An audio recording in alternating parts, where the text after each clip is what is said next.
ایک دفعہ کا ذکر ہے کہ سلطان صلاح الدین ایوبی فتح کیے گئے نئے علاقوں کا بھیس بدل کر دورہ کر رہے تھے۔ سلطان ایک گھر کے قریب سے گزرے کہ اچانک سلطان کو گھر سے ایک بچے کے رونے اور چلانے کی اونچی آواز آئی۔ اس آواز میں اتنا درد تھا کہ سلطان کو مجبوراً گھر میں داخل ہونا پڑا کہ آخر یہ 10 سال کا بچہ اتنی زور سے کیوں چیخیں مار مار کر رو رہا ہے۔ سلطان نے دیکھا کہ ماں اپنے بیٹے کو مار رہی ہے اور بچے کے ساتھ خود بھی رو رہی ہے۔ سلطان نے پوچھا، بہن کیوں بچے کو مار رہی ہو اور خود بھی رو رہی ہو؟ اس نے جواب دیا کہ بھائی بات یہ ہے کہ اس کے والد اللہ کو پیارے ہو گئے ہیں اور ہم بہت غریب ہیں۔ میں لوگوں کے گھروں میں مزدوری کرتی ہوں، اس کی پڑھائی کا مشکل سے خرچہ اٹھاتی ہوں اور میری خواہش ہے کہ یہ حافظ قرآن بنے اور بڑا ہو کر ایک عالم دین بنے، لیکن یہ کم وقت روزانہ مدرسے میں دیر سے جاتا ہے اور روزانہ گھر سے راستے میں کہیں ادھر ادھر کھیل کود میں لگ جاتا ہے، جس کی وجہ سے روزانہ اپنے مدرسے کے کپڑے اور شکل گندی کر لیتا ہے۔ پھر سلطان نے بچے اور اس کی ماں کو تھوڑا سمجھایا کہ ابھی بچہ ہے، سمجھ جائے گا۔ یہ کہہ کر سلطان چل دیے۔ اسی علاقے کے باقی قبیلوں کا دورہ کرنے لگے۔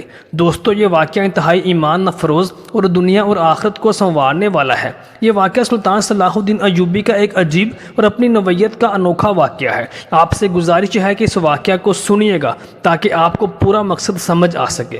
سلطان کو اسی قبیلے میں رات ہو گئی۔ صبح نماز فجر ادا کرنے کے بعد دوبارہ آپ بازاروں کا حال حوال معلوم کرنے چل پڑے۔ چلتے چلتے آپ ایک فروٹ اور سبزی کے ٹھیلوں کے پاس پہنچے جہاں پر لوگ خرید و فروخت کر رہے تھے۔ پھر اچانک سلطان کی نظر اسی 10 سال کے بچے پر پڑی جو روزانہ گھر سے مار کھاتا تھا۔ سلطان نے اسے دیکھا، وہ بچہ اسی بازار میں پھر رہا ہے جو تاجر اپنے ٹھیلوں کے لیے سبزی خرید کر اپنی بوریوں میں سبزی اور فروٹ وغیرہ ڈالتے ہیں تو ان میں سے کوئی فروٹ زمین پر گر جاتا تو بچہ اسے فوراً اٹھا کر اپنی جھولی میں ڈال لیتا۔ سلطان نے یہ ماجرا دیکھا تو پریشانی میں مبتلا ہو گیا کہ یہ ایسا کیوں کر رہا ہے۔ سلطان اس بچے کا پیچھا کرنے لگ گیا۔ جب اس کی جھولی سبزی سے بھر گئی تو وہ سڑک کے کنارے بیٹھ کر اونچی اونچی آواز لگا کر اسے بیچنے لگا۔ مٹی اور دھول اس کی آنکھوں پر ایسے جم گئے تھے، آنکھوں میں نمی تھی۔ ایسا تاجر سلطان نے پہلی بار دیکھا تھا۔ اچانک ایک آدمی غصے سے اپنے ٹھیلے سے اٹھا جس کے ٹھیلے کے سامنے اس بچے نے ننھی سی دکان یعنی بوری بچھا کر اپنی دکان لگائی تھی۔ اس شخص نے آتے ہی زور سے پاؤں مار کر اس کی ننھی سی دکان کی بوری کو ایک ہی جھٹکے میں سڑک پر پھیلا دیا اور بازو سے پکڑ کر اس بچے کو بھی دھکا دے دیا۔ یہ سارا منظر دیکھ کر سلطان بہت غصے میں آ گئے، لیکن اس وقت انہوں نے بھیس بدلا ہوا تھا اور وہ بازار کا حال احوال جان رہے تھے، اس لیے انہوں نے درگزر کیا۔ یہ معصوم بچہ اپنے آنسو لیے دوبارہ اپنی سبزی اکٹھی کرتے کرتے اپنی دکانداری کرنے لگا اور تھوڑی دیر بعد اپنی سبزی کسی دوسری دکان کے سامنے ڈرتے ڈرتے لگا لی۔ بھلا ہو اس شخص کا جس کے ٹھیلے کے سامنے اب اس نے اپنی ننھی سی بوری لگائی تھی۔ اس شخص نے بچے کو کچھ نہ کہا۔ تھوڑی سی سبزی تھی، جلدی ہی فروخت ہو گئی۔ وہ بچہ اٹھا اور بازار میں ایک کپڑے والی دکان میں داخل ہوا اور دکاندار کو پیسے دے کر دکان میں پڑا اپنا مدرسے کا تھیلا اٹھایا اور سکول کی جانب چل دیا۔ سلطان سارا منظر دیکھ رہا تھا، سوچ میں پڑ گیا۔ سوچا کہ اس کپڑے بیچنے والے تاجر سے سارے حالات معلوم کرتا ہوں، لیکن خیال آیا کہ بچہ کہیں آگے نہ نکل جائے، اس لیے اس کے پیچھے پیچھے چلتے رہے۔ جب وہ بچہ مدرسے گیا تو تقریباً 1 گھنٹہ دیر ہو چکی تھی، جس پر اس کے استاد نے ڈنڈے سے خوب مارا۔ چونکہ سلطان نے اپنا بھیس بدلا ہوا تھا، اس لیے جلدی سے جا کر استاد کو منع کیا کہ یہ 3 بچہ ہے، اسے مت مارو۔ استاد فرمانے لگے، بھائی یہ روزانہ 1 گھنٹہ دیر سے آتا ہے، روزانہ اسے سزا دیتا ہوں تاکہ سزا کے ڈر سے مدرسہ وقت پر آئے۔ کئی بار میں اس کے گھر بھی اطلاع دے چکا ہوں۔ بچہ مار کھانے کے بعد دوسرے طالب علموں میں جا کر بیٹھ کر پڑھنے لگا۔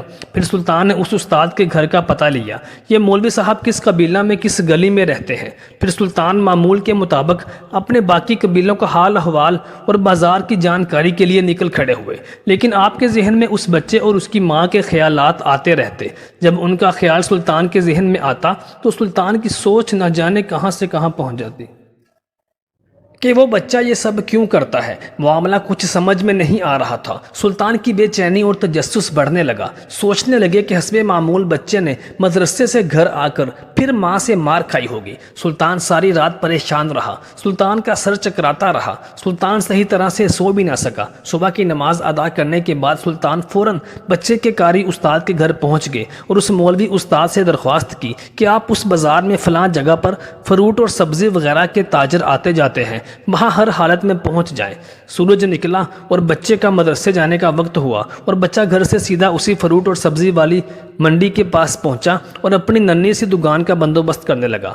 سلطان صلاح الدین ایوبی نے اس کے گھر جا کر اس کی والدہ کو کہا کہ بہن میرے ساتھ چلو، میں تمہیں دکھاتا ہوں کہ تیرا بیٹا مدرسے میں دیر سے کیوں جاتا ہے۔ اس کی ماں فوراً ہی سلطان کے ساتھ یہ منہ میں کہتے ہوئے چل پڑی کہ آج اس لڑکے کی میرے ہاتھوں خیر نہیں، اس نے بہت تنگ کیا ہوا ہے۔ اسی جگہ بازار میں لڑکے کا مولوی استاد بھی آ چکا تھا۔ پھر سلطان صلاح الدین ایوبی اور اس بچے کی ماں اور اس بچے کا استاد تینوں نے اس فروٹ اور سبزی منڈی کی 3 مختلف جگہوں پر اپنی اپنی پوزیشنیں سنبھال لیں اور بچے کو چھپ کر دیکھنے لگے۔ حسب معمول آج بھی اس سے کافی لوگوں نے جھڑکیاں دیں، گالیاں دیں اور وہ آخر کار لڑکا اپنی سبزی بیچ کر کپڑے والی دکان کی طرف چل دیا۔ اچانک سلطان کی نظر اس کی ماں پر پڑی تو کیا دیکھتے ہیں کہ وہ زاروں کی تار رو رہی ہے۔ پھر سلطان نے فوراً ہی اس کے استاد کی طرف دیکھا تو وہ بھی شدت غم سے آنسوؤں سے لبریز تھا۔ ان دونوں کے رونے میں سلطان کو ایسا لگ رہا تھا جیسے انہوں نے کسی مظلوم پر بہت ظلم کیا ہو اور آج ان کو اپنی غلطی کا احساس ہو رہا ہو۔ اس کی ماں روتے ہوئے گھر چلی گئی اور استاد بھی سسکیاں لیتے لیتے مدرسے چلا گیا۔ حسب معمول بچے نے کپڑے والے بڑے تاجر کو پیسے دیے اور آج اس کو تاجر نے ایک زنانہ سوٹ دیتے ہوئے کہا کہ بیٹا آج سوٹ کے پیسے پورے ہو گئے ہیں۔ بچے نے اس سوٹ کو پکڑ کر مدرسے کے تھیلے میں رکھا اور مدرسہ چلا گیا۔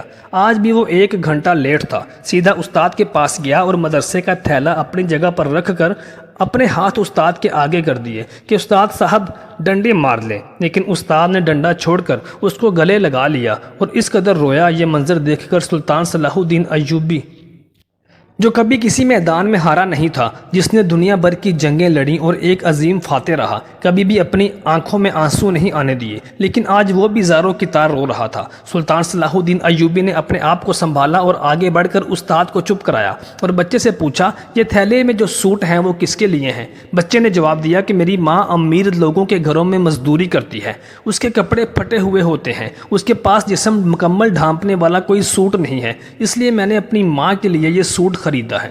یہ سننا تھا کہ سلطان اور اس کا استاد زاروں کی طرح رونے لگے۔ سلطان نے پوچھا اب یہ سوٹ تم گھر جا کر اپنی ماں کو دو گے؟ تو اس بچے کا جواب سن کر سلطان اور اس کے استاد کے پیروں کے نیچے سے زمین نکل گئی۔ اس بچے نے کہا نہیں نہیں قاری صاحب، میں یہ سوٹ اپنی ماں کو نہیں دوں گا، بلکہ چھٹی کے بعد اسے درزی کو سلائی کرنے کے لیے دے دوں گا اور روزانہ تھوڑے تھوڑے پیسے کما کر اس کو دوں گا۔ اس کے بعد جب وہ گھر گیا تو اس کی ماں نے اسے گلے لگا لیا اور رونے لگی۔ بچہ حیران ہوا کہ آج مجھے میری ماں نے مارا نہیں، تو ماں نے اس کو سارا واقعہ سنایا۔ تو بیٹا پوچھا تم ایسا کیوں کرتے ہو؟ تو بچے نے کہا کہ ماں آپ کے کپڑے پھٹے ہوئے ہیں نا، جسم بھی صحیح طرح سے ڈھانپا نہیں جاتا، آپ کے کپڑے خریدنے کے لیے میں ایسا کر رہا تھا۔ پھر کچھ دن بعد جب وہ درزی کے پیسے پورے ہو گئے تو بچہ گھر پہنچتے ہی اس نے تھیلے سے سوٹ نکالا اور ننھے بچوں کے ننھے ہاتھوں میں ماں نے سوٹ دیکھا اور وہ کافی دیر پھوٹ پھوٹ کر روتی رہی۔